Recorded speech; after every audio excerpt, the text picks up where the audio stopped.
Well, hello and welcome to today's webinar. My name is Dwayne Butcher of Lean Frontiers, and I'll serve as your host today.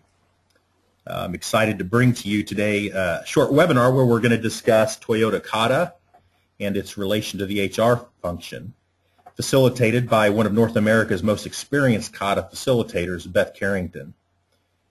Beth has a number of executive leadership positions in personal care, furniture manufacturing, and the automotive industries.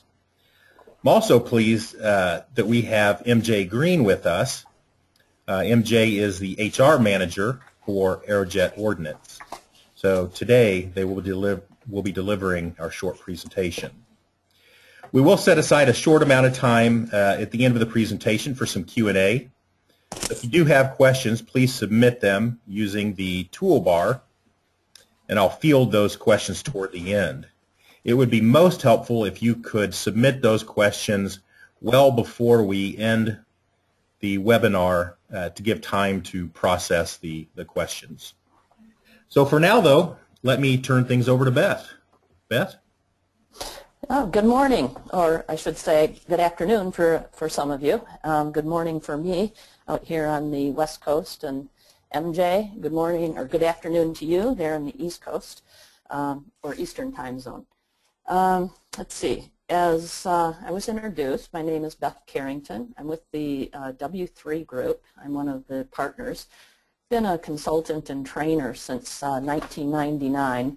And I've been lucky enough to have been working and coaching organizations in their development of deliberate or desired cultures for decades. And I've specifically been incorporating the learnings and embedded in the book called Toyota Kata, written by Mike Rother. And luckily I've been able to practice and learn from Mike and others since 2008. So I've been a Toyota Kata practitioner and master coach since 2008. I'd like to introduce MJ, Mary J. Greene. And MJ, you want to say hi to everyone? And maybe give an introduction for yourself. Hello, everybody. I am, of course, the HR manager here at Aerojet Ordnance, Tennessee, if you didn't guess that by my accent already. I have 20-plus years of experience with human resources and have been with Aerojet for over 27 years. Completed Toyota Kata practitioner training with Beth, and also am a member of the Aerojet Ordnance Tennessee Toyota Kata Advanced Team, where I have performed coaching and second coaching. Excellent. Great, MJ. When did we first deploy there at AOT? Do you remember the date? It was June 3 years ago. 3 years. So you've been a practitioner for 3 years. That's great. Looking forward to sharing some of your insights from the HR perspective as we go through the presentation. So I think you've got some great direct observations you can share with the group. And anytime as I'm going through, MJ, don't hesitate to jump in. I know you've got some great perspectives on this, and I'm sure everyone on the call would love to hear from you. Okay? Okay, thank you. All right. So let me start by kind of laying out, I want everyone to kind of put on their imagination station hats, okay? Imagine an organization with a culture of innovation and adaptiveness, where the members of the organization are aligned in achieving tough, challenging objectives. Oftentimes these are called breakthrough objectives. And those objectives are alignment with top leadership's vision of the organization decades into the future, right? So everyone, innovation, adaptiveness is the daily routine. Members all achieving these tough, challenging objectives and all in alignment with top leadership's vision. You know, some of the characteristics of that culture that we would see is everybody feels part of a team, right? If we're not all marching to a common good, we just can feel disenfranchised or disengaged. But with this kind of a culture, everyone feels part of a team. right? Senior leadership's vision and organizational activities are absolutely aligned. Strategy and continuous improvement activities are connected. We don't have random continuous improvement events, but rather continuous improvement events and, continuous improvement activities directly in alignment with the organizational strategy. Let's see. We have a quick cycle, nearly daily, in most cases, improvement occurring across the organization. And we have an organization focused on developing skills of innovation, adaptiveness, and continuous improvement, and developing that skill across the entire organization. This kind of an organization is a reflection of the mindset of the members of the organization, a mindset where people enthusiastically take on bigger and bigger challenges, developing new organizational capabilities with a real sense of self-efficacy. And by self-efficacy, I mean a belief in their own capacity to execute behaviors necessary to produce specific performance results. And these performance results are beyond our current level of performance, levels of performance we've never achieved before. And what happens with practicing more and more of these behaviors, developing, per se, the skill, the self-efficacy improves, and people become more and more comfortable striving for results they do not yet know how to achieve. Kind of out there in their zone of uncertainty, not deploying what we already know how to do, but actually striving for something we do not yet know how to do. The necessary behaviors have been deliberately practiced under the guidance of a qualified and vested coach, and the behaviors are based on the scientific methodology where members traverse this uncharted territory. In this display, I'm calling it the gray zone, where we traverse and move through this uncharted territory, not just implementing tools or applying solutions developed by others, but rather going on a journey of discovery to identify innovative, original ways to overcome obstacles on their way to previously unachieved levels of performance. So now that we've envisioned that challenge, that vision of that innovative adapture, to me it sounds kind of, wow, grandiose, utopian, a little daunting. And how do we get from where we are to that kind of a culture across a broad range of organizations? And this kind of culture and cultural development has actually been studied, summarized, and operationalized. And it's been actually published in a book called Toyota Kata, written by Mike Rotter. I think it's been out since about 2008, 2009, and it's been gaining worldwide recognition for its insightful perspective, as well as its ability to help operationalize what kinds of behaviors would lead to a mindset in an individual that could be replicated across an organization to build this very specific culture based on managing people for improvement, adaptiveness, and superior results. And embedded in that book, Mike really introduces the operationalized or routine behaviors broken into two categories that we're going to cover this morning. One is the improvement kata, the other is the companion coaching kata.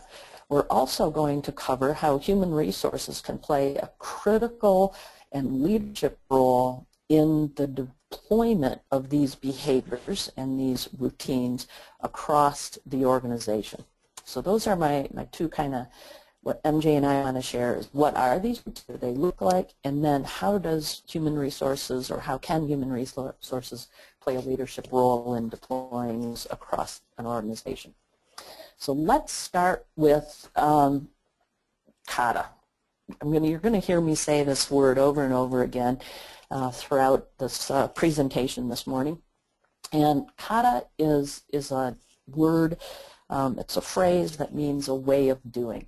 And a kata is a routine you practice so that it becomes a habit. Through practicing the pattern of a kata, it becomes second nature. It's done with little or no conscious attention. It's quick memory, readily available, almost automatic, autopilot kind of responses. But the only you get kind of that quick draw on a particular behavior is to practice it over and over again. And that is what the improvement kata is. It's a routine that you can practice so that that way of thinking and acting just becomes second nature. And it's a meta routine, meaning that it's really content neutral. This means that it can be used on any kind of process that you may have in your organization, whether that process is transactional, manual, cerebral, in healthcare, or manufacturing, or product development, or project management, whatever kind of processes you have, this routine can be applied over the top. And it's process neutral, meaning it can be the very smallest within your organization, 1 or 2 or 10-step process, or it could be higher level strategic processes, or what you may call value streams. The routine of the improvement kata and its companion coaching is applicable to any type of process you can find within your organization. So let's take a look at what those routines are. We have 2 main players we're going to talk about today. One is what we call the learner. I like to think of this as the natural process owner. It could be someone working in the process, it could be someone supervising the process, or engineering the process. It's basically the natural process owner. And they're going to go through a series of routines or steps within the improvement kata, but they're going to be coached along the way by this qualified and vested coach. And we'll talk more what I mean by qualified and vested or invested coach a little bit later on in the presentation. So here are the routines a little bit more closely. The first routine is to understand the direction.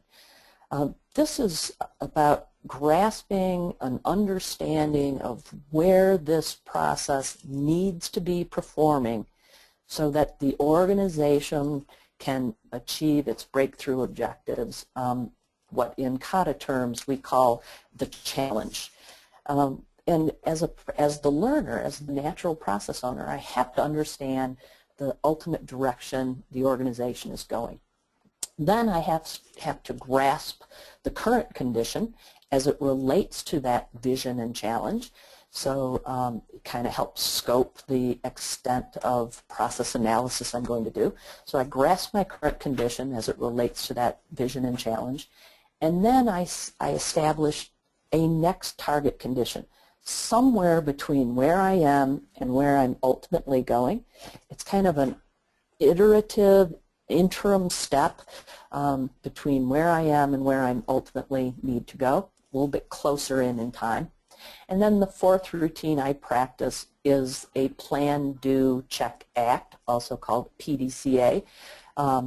It's setting up an experiment, setting up a hypothesis around that experiment, then doing the experiment, then checking or comparing what I expected to happen to what actually happened, and that's our moment of learning, and then I act on what I've learned, moving me forward, overcoming obstacles on my way to a target condition.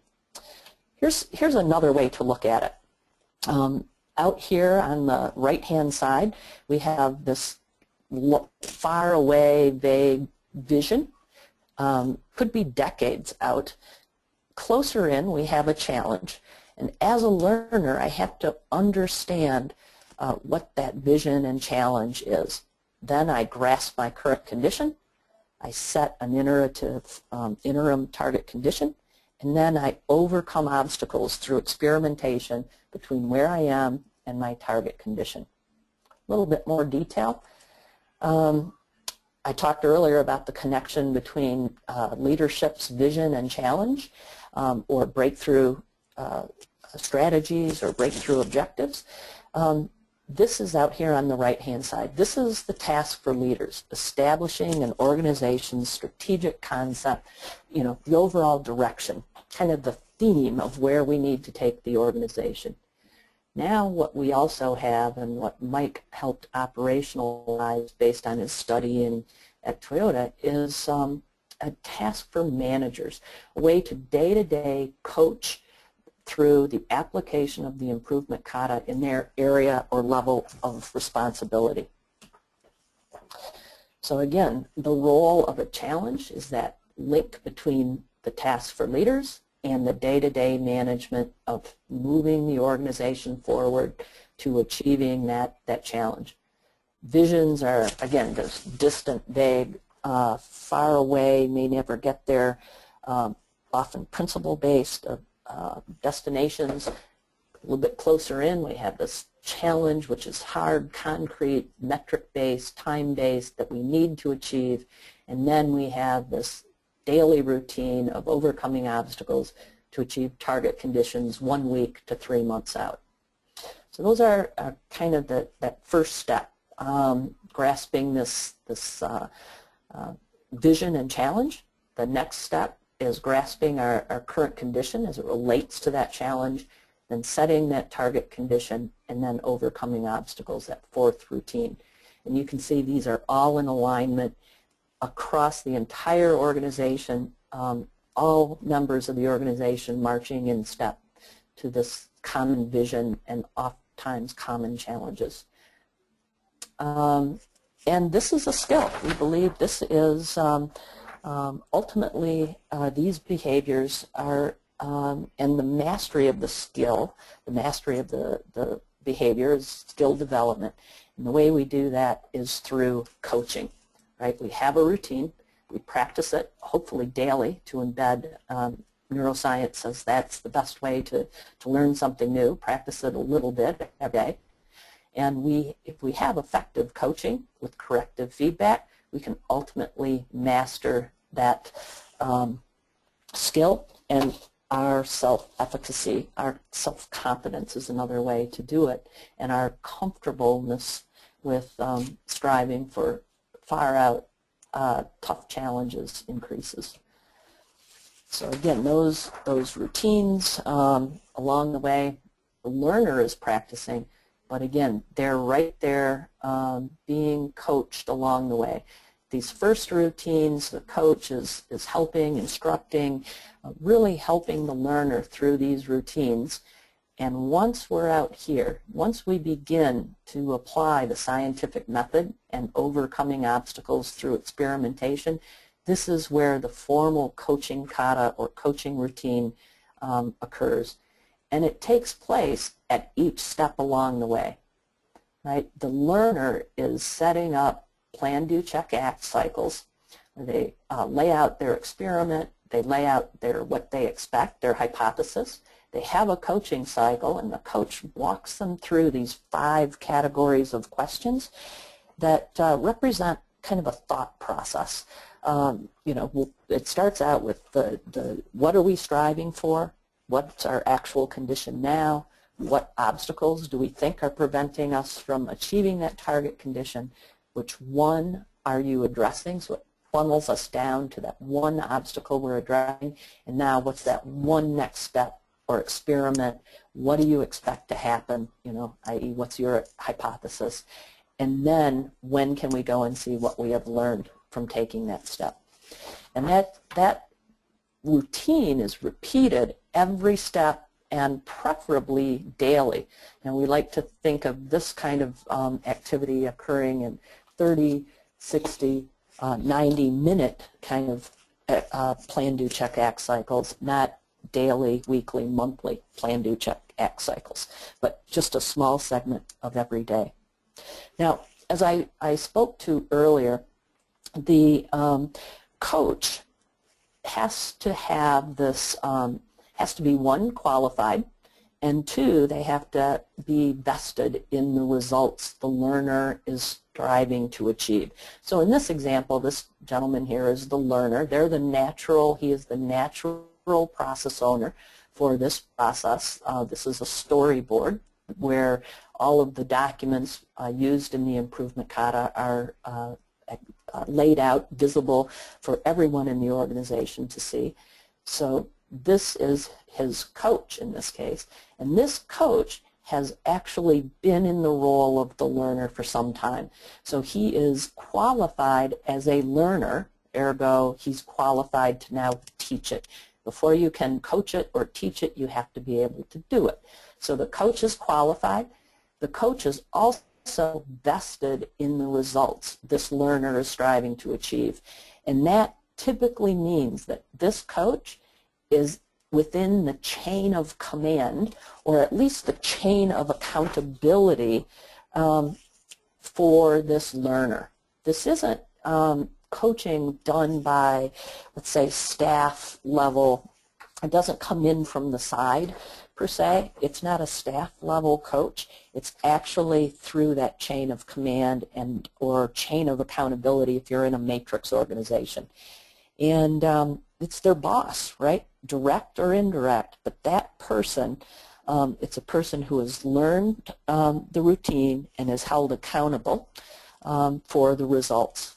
And so typically the learner might be a supervisor and their coach is a manager, as an example. Could be the learner is a manager and the supervisor is a value stream chain owner, depending on your organization. But what's critical about this relationship is that it really helps to build really strong relationships through this chain of command or chain of accountability. And the focus is on skill development of these learners and assuring alignment throughout the organization to the leadership's vision and challenge. And so this is MJ. This is where I was kind of thinking that you know, you've seen the results. You've got some practitioners in your organization. Could you maybe talk a little bit about, you know, can you share some observations in the changing relationship you've seen between a few of your learner-coach pairs in your organizations? I've got some of your key points here, but if you could talk us through that. I know you and I talked about what you've observed, and I think that'd be important for you to share. Anyone that has worked in a industrial environment, manufacturing environment, knows that, you know, production, schedule, cost, safety, all those things come into play. And in doing that, we run into obstacles. We call it troubleshooting. We have issues, we have problems, we have things that don't work. And a lot of times the immediate reaction is to just do something. Let's just go do something, so we put a Band-Aid on it and fix it for a few minutes.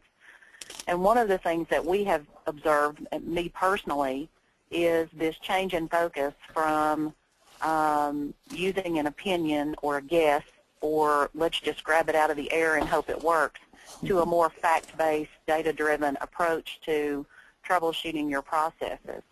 Along with that, there is a storyboard, and you saw an example of that in one of the slides that Beth had up previously. That is a truly visible example to all of the team members in the area, all of the management, and anyone that you would want to take on tour through that area of where your process is, where your obstacles are, and what the steps that you've taken to correct any of those obstacles or get rid of those obstacles are. You can also readily measure improvement in your processes. From an HR perspective, I found myself asking my boss, who said, I want you to go to this training. I said, why? And I have found out why. as an HR person, folks in your facility look to you as an example.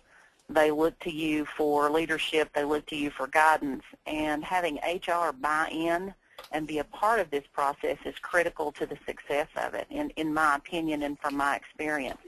I was able to get out on the shop floor and actually be a learner in a production area, even though I wasn't the process owner. As part of the learning in the boot camps that we had, I was the learner on one of our lines. I learned a lot about the process and the facility, but I was out there side by side with the people that we've hired and the people that we work with every day. That means a lot to those employees, and that also meant a lot to me from an HR perspective. It gives us a whole different look on where we are. But as far as our coach and learner relationship, I believe that we have a strengthening in our work areas. We've moved from this directive approach, you will go out, you will do this, you will fix this, to show me where you are today, what is your target condition. We're all working to the same vision, and it has led to more of a mentoring, coaching environment, which has developed our managers without them really knowing we're developing them, and it has also developed our learners, our coaches, our second coaches. Excellent. Excellent. So, I mean, from a human resources perspective, the development of your managerial skill set has to be a huge objective of your personal goals and objective, and your deliverable, I would say, to the organization is to help develop that managerial skill. And so I'm glad to hear that this has been a way to help you deliver to that objective. Excellent. So I'm gonna anything else, MJ? Great, thank you. No, that's it. Okay, so at the end of the day, you know, this is the end result. This is what we're ultimately looking for, right? This chain of command, or what I would call maybe chain of accountability in matrix organizations, where this individual is a learner to their direct supervision, and this person is a coach to their subordinate.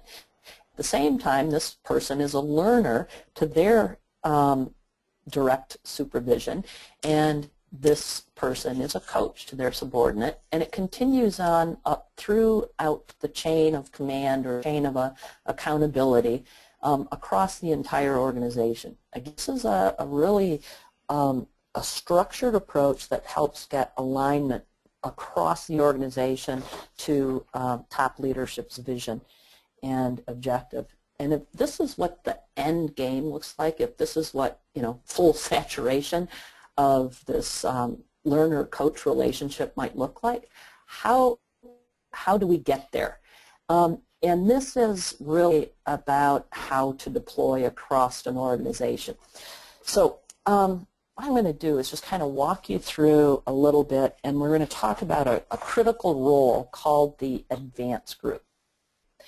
The advanced group, MJ mentioned that earlier in the presentation. She was a member of the advanced group. She was actually coaching the site leader or general manager, who was the learner in their Kata deployment. He owned the process of Kata deployment at the site, so he was the natural process owner for Kata deployment. So he was the learner, MJ was his coach, and they were part of this advanced group. I'm going to pop ahead to this slide, and I'll come back to the deployment in just a second. So this is what we call our the Improvement Kata Learning Roadmap.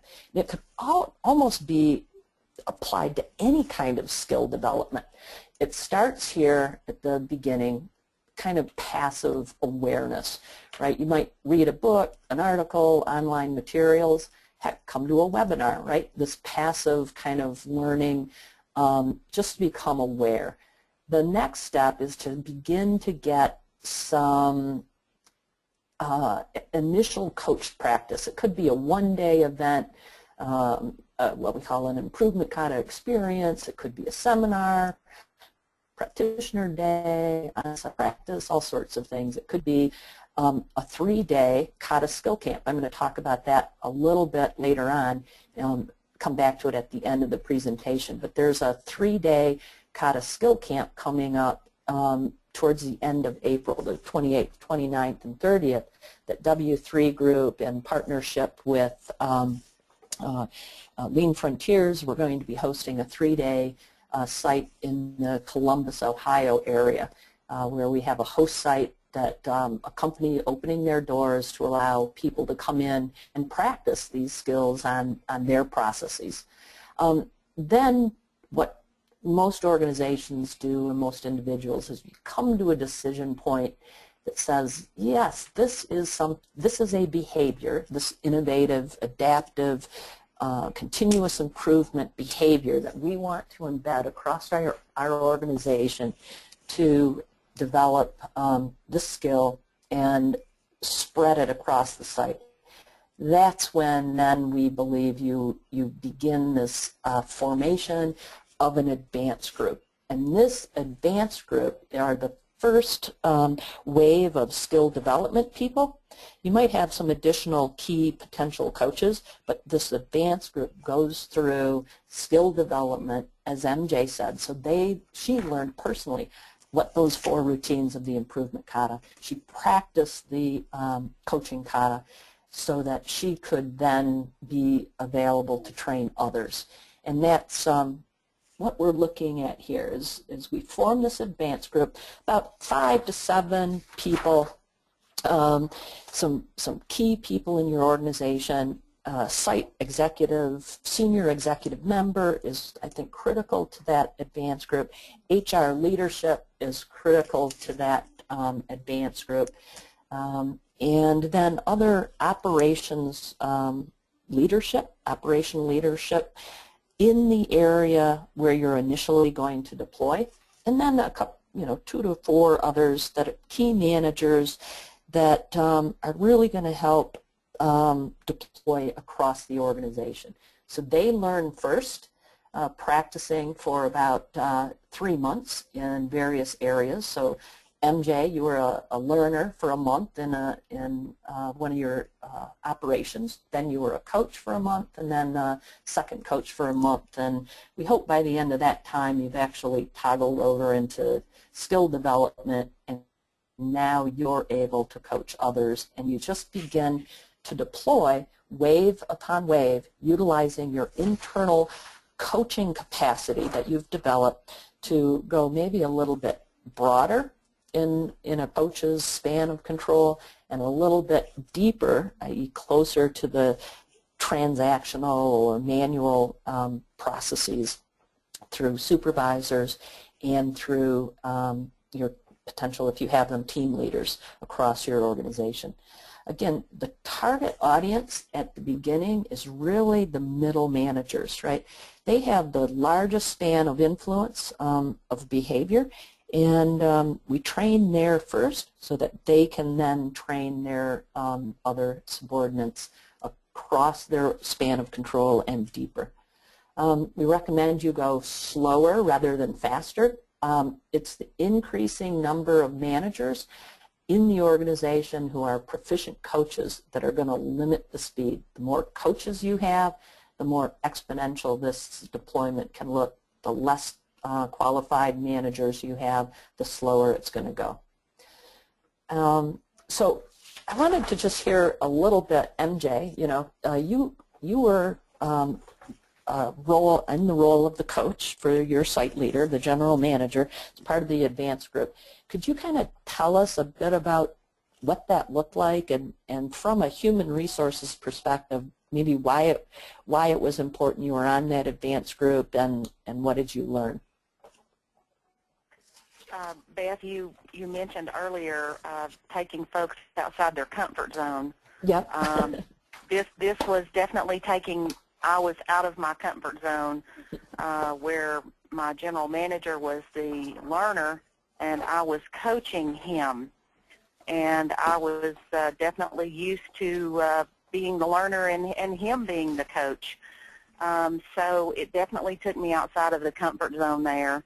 It took several of our leadership team who were members of the advanced group outside of their comfort zone. But the learning that takes place within that 3-month period of learner, coach, and second coach roles is exponential. You develop skills, you learn the repeatable work pattern, standard of work that can take the entire organization from a group of people that are possibly going in 30 directions to a group of people that are all going in the same direction, which is ultimately achieving your vision and your challenge for your organization. Learning the behavior, I will be very honest. HR folks are supposed to be honest. It is not easy. It is definitely a challenge, but as with all things in life, those things that come easy are not always worth it. The PDCA cycles, the plan, do, check, act cycles, definitely give that standard of work focus to what we're doing and how we're all moving in that direction. And as far as HR being involved, originally I thought it was just because I was responsible for training, but it's beyond that. HR is now, if you're in an HR role and you're not becoming a strategic partner with your organization, you're not fulfilling that role to the best of your capability. So as a change agent and aligning strategically with the organization, it's essential for HR to be involved in moving the corporation forward to their vision and goals. And this is definitely one way that HR can fulfill that role. Excellent. Thank you, MJ.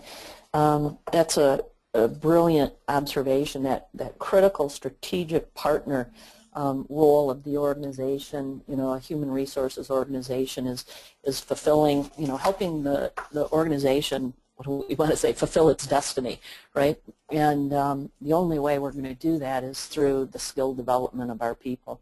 And we believe that, you know, I have definitely had my paradigm shift around what this role of continuous improvement and developing skill, you know, just we have to continuously develop the innovation and adaptive skills of our people, or we'll become stagnant, and there is no status quo, right? You'll be swarmed.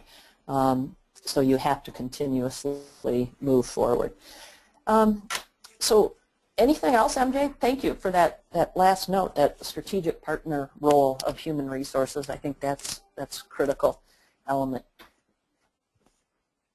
The only thing I would have to add is HR as a whole is we're faced with more challenges now than I think we ever have been, and I believe that the Kata can help lead us beyond where we are today to where we need to be tomorrow. Mm-hmm. Excellent. Well, good. Thank you. All right. Thanks, MJ. I see we're getting close to our time. We're doing pretty well. I just wanted to just kind of open it up a little bit to maybe show you, point some of you in a direction where maybe you could learn more. We will be posting this webinar, Lean Frontiers will be doing that for us, and it will show up on their website. It will also show up on the W3 group website.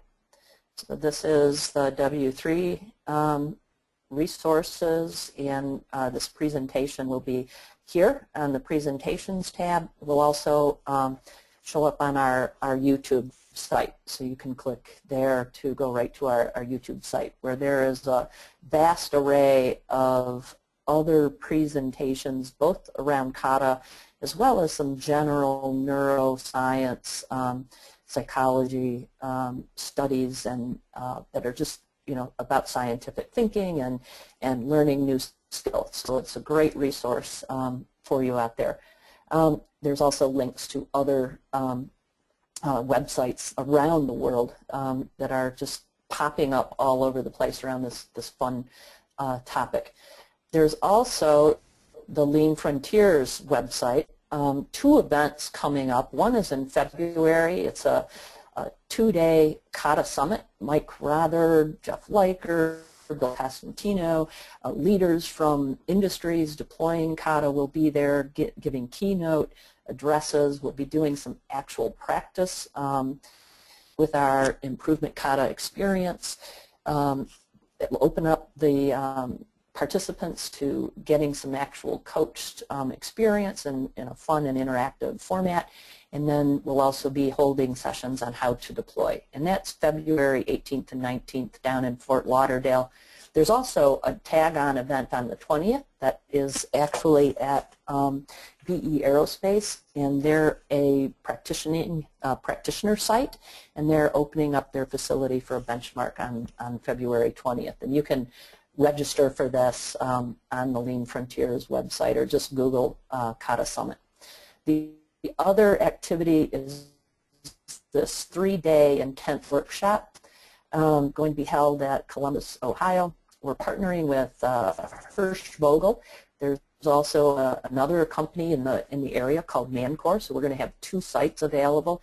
And this is a 3-day intense workshop. You'll have master coaches there, and we'll actually practice these routines on real processes in 2 different businesses in different aspects of their business. And that's April 28th, 29th, and 30th. You can learn more, go on the Lean Frontiers or the W3 website. So I wanted to make sure you had those avenues to learn more, and you know, ultimately just MJ and I would be wishing you success in your kata deployment. And as I said, throughout this presentation, you probably heard me say kata, kata, kata many times. So go forth and kata. With that, I'd like to open it up to some Q&A.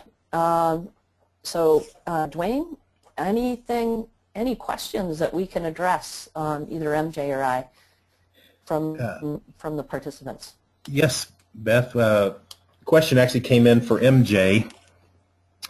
So MJ, the question says, what did you find was most challenging when you started implementing kata? And then what were your objectives, and did you reach your goal? If you need me to repeat any parts of that breakdown, let me know. Okay. Most challenging, I would have to say that the most challenging piece was switching from my normal reporting relationship with the general manager to being the general manager's coach, and trying to lead and direct his thoughts and his focus without really giving him direction. So it was hard for me to be a mentor in that role. And as far as objectives, what did we? Can you repeat the second part of that question, please? What were your objectives, and did you reach your goal? Our objectives as a advanced group were to train the advanced group and then to deploy ourselves as second coaches to what we call the second wave of Toyota Kata practitioners. We were successful in doing that. We still have teams, Kata teams in production areas and other areas of the facility that are administrative, that are actively performing the kata on a daily basis. And just what kind of goals were the teams able to accomplish? Do you have insight or any specific goals that they may have reached in their deployment? Yes, one of our production areas was picked as the first area to deploy, and they were initially working a very sporadic schedule, sometimes 12 hours a day. We're not meeting production quantities on a regular basis, and experienced a lot of downtime with a couple of pieces of machinery. We were able to turn that process around. We are on a 4-10 schedule here, so those guys were able to get down to 10 hours a day, met their production numbers and eliminated a huge majority of their machine downtime, which was readily visible on that team's storyboard when you went out into the shop area. And, of course, that affected our bottom line. Mm-hmm. Yeah, MJ, if I could, I'm going to jump in just a comment here, because I get questions about this a lot from the field, and I think you've made it clear. A lot of people I talk to are thinking about deploying, think they have to get stability first and then deploy the Kata. You know, and I think you've got that perfect example where you had chaos, right? You didn't have a routine schedule, you weren't meeting production, you had sporadic downtime. You used Kata to gain stability within that process. And I remember that very distinctly as we were rolling out in that area. It was very chaotic. The other item I remembered you striving for and working towards was developing a role of a lead operator. You had it was like everybody was doing out-of-cycle work, and no one person was specifically assigned to do that and assigned to do some of the continuous improvement. And if memory serves me right, you were working towards creating in your organization some of your first team leaders. Is my memory serving me correctly, or am I off base there? We had a team lead who was performing probably 90% of his job was actually operating one of the machines on the line. So our goal was to free up 25% to 50% of his time, take him away from that equipment and allow him to work on continuous improvement activities, whether that be data collection or some other form of continuous improvement around the Kata. If memory serves me correctly, we were able to free him up for the 25% of the time. I haven't been connected with that team enough to know where they are today. Okay, excellent, excellent. Okay, thank you. Okay. Sorry, Dwayne, I went a little bit long on that, but interesting. Yeah, that's quite all right. Yeah, it was very interesting. So another question came in, and Beth, this may be more for you, but MJ, certainly feel free to kick in. Have you had experience deploying Kata methods in knowledge work environments as opposed to manufacturing? So, and this person is pointing out the key difference being the lack of process visibility in knowledge work environments. Right, right. So a couple of key points, and then MJ, if you have any thing to add. The easiest, of course, is learning labs, we'll call it, a place to hone your initial skill, is in the repetitive manufacturing environment. You know, that's the book was written, and a lot of the initial training was around that kind of environment. But not many of us work in that kind of environment. So yes, we have been working with a lot of organizations, whether that is in project management or product engineering. We're working in the banking industry where everything is transactional and hidden. There's also been a lot of work in software development. And again, at the KataCon, we're going to do a whole segment on software development where they've actually been deploying Kata within two or three organizations. We're going to have practitioners there talking about how they went about it and what they've been accomplishing. So this is applicable. It's harder to hone skill because it's harder to see the effects of a PDCA sometimes, but any kind of process, at the base of it, there is a pattern of work. And what you're trying, in essence, to do is to identify what your current pattern of work is and what results you're achieving from that current pattern or that current way of doing to create a new desired way of doing to get a new result. And any process, whether that is cerebral or knowledge management or transactional or manual, there is a base pattern of work. Within our own business, we use Kata to deploy a lot of our activities, and and around new offerings, around new capability. We use the improvement kata, coaching kata, within our own business, consulting business. So it is applicable, and it is you are able to use it.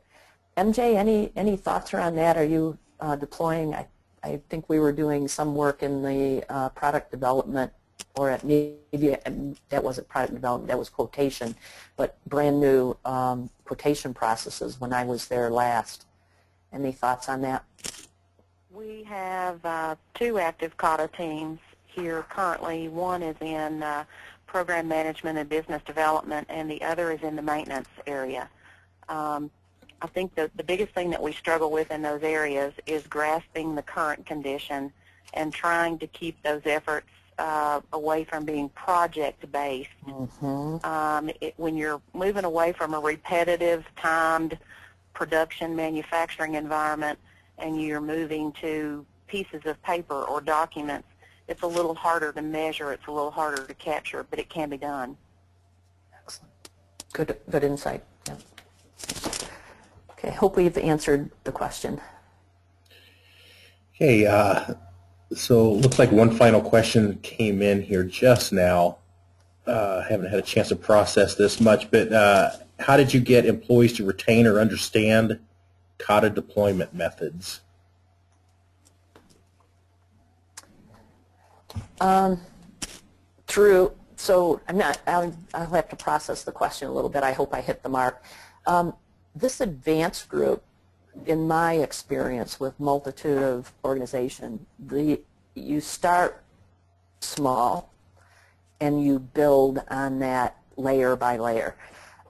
If you try to do a mass, training event around Kata, you don't have the coaching capacity to actually begin to have people practice deliberately and practice diligently and practice correctly. Just like TWI, we're going to be doing a webinar next week with the TWI community, and just like in training within industry, if you're trying to learn a new skill, you break it into small little chunks and you practice it in these small chunks, and you practice under the guidance of a coach, a teacher. So there is immediate course correction. So you're not just practicing, but you're practicing properly. You're practicing perfectly, right? It's not just practice. It's deliberate practice, and it's perfect practice that helps you build new skill. So start with this core group and let that core group be your first wave. That will include your advanced group members and some other people that may be high potential coaches that you may want to help deploy in other areas. Once you get this advanced group and first wave coaches, now once they have skill on the Dreyfus level of at least competent, and I know I'm throwing that new term, but if you read the literature, it's out there in the Kata community. Once they get confident skill level, then they're able to teach the next wave, and then from there it gets exponential. But don't go too fast, too soon. Start with a core group, really embed the skill so that they can train the next wave. And then once the next wave is trained, they're able to do it. Now you've got more coaches. And then those people can become coaches, and then coaches, and it becomes exponential. But to coach it, you have to know how to do it. Bottom line, you have to dwell in the role of the learner. You have to dwell in the role of the coach. You have to dwell in the role of the second coach for enough time that you embed the skill so it becomes habitual. As MJ said, changing managers' role from control and directive to more Socratic and mentoring, it's not easy. And until it's embedded as a habitual routine, your old behaviors that are already routinized will take over. And so you've got to replace, your current, potentially, not everyone is there, but most of us were at one point in our managerial career very controlled and directed. That's how we were taught. Results-based, get her done kind of folks. this is different. This is developing skill in others first. The results will come. So it takes time and practice. MJ, any thoughts? Did I hit the mark on that answer, or did I miss? I believe the employee retention is all key to that daily routine, standard work and the daily routine. And your advanced group will begin to socialize Kata when they begin to train and they begin to implement. They start to then socialize that with other employees and other groups. And when we start to see results, then that gains a lot of momentum within the organization itself. But the retention comes from that daily Kata cycle, the routine. Okay, well, I thought that was going to be our last question, but Caesar snuck in a question here at the very last moment. And even if more come in, we will make this our last question just to respect the time that we allotted here. And if there are any other questions that come in, we'll answer those offline. So the final question here from Caesar is, why use HR to lead Kata?